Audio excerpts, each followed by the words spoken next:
Hi everybody, Dr. Bryton here for Two Tip Tuesday, and today we're going to touch on x-rays.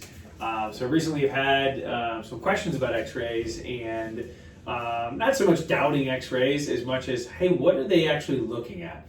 Like, what are we seeing here? And so I'm just going to quickly go through some basic x-rays and what we're doing, but ultimately we'll start with bite wings, or what are called our cavity detecting x-rays. So those are the ones that we take once a year, and this is the one that we've had a lot of patients that have been interested in. And ultimately, I tell patients the reason why we take them once a year is because we are essentially capturing this space between your teeth that you can't see with the naked eye, and is the most difficult space to clean in and around the tooth structure, and thus is the highest risk area for cavities to form, because again, can't see it and it's hard to keep clean. And we take those once a year because it takes about 1 to 2 years for a cavity to form. And so with our cavity detecting x-rays, we are taking those once a year to stay ahead of that growth curve so that we can hopefully prevent the onset of cavities. Ultimately, you can get hints on those x-rays like, hey, something's starting to break down here. If we keep that clean and get it fluoride, we can keep it nice and strong so the cavity doesn't form. Or we find things and say, hey, yeah, it looks like a cavity has actually broke through here in from the enamel or the outer hard shell into the inner softer layer of dentin, and that is a cavity. We better take care of that. And that's what cavity detecting x-rays do.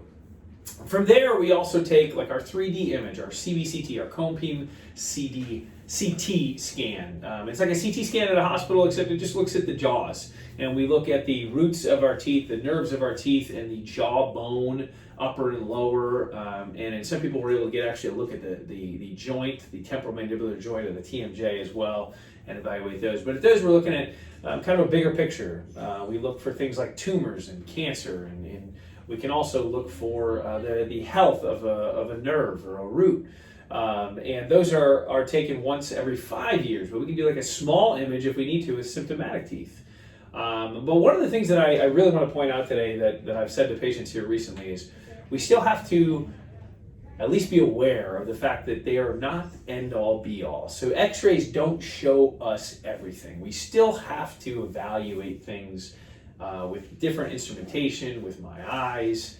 We have to evaluate things like shadows and discoloration and those sort of things. And so they are extremely helpful. And I will tell you that in my opinion, they've probably been the one thing that is an advancement in dentistry over the course of the last 30 or 40 years that has changed how dentistry is done, because we're able to see things before it becomes a big problem. I mean, the old montage in dentistry is if my tooth didn't hurt, I didn't go to the dentist. Well, now we know that if you're going by that montage, you're in for a world of hurt. Maybe not necessarily pain-wise, but you might lose all your teeth waiting for them to hurt because they're starting to break and fall out.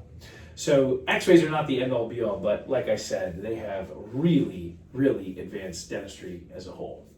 So that's my Two Tip Tuesday for you, more of an informational discussion, and I hope you find it helpful. If you have any other questions about them, please feel free to reach out.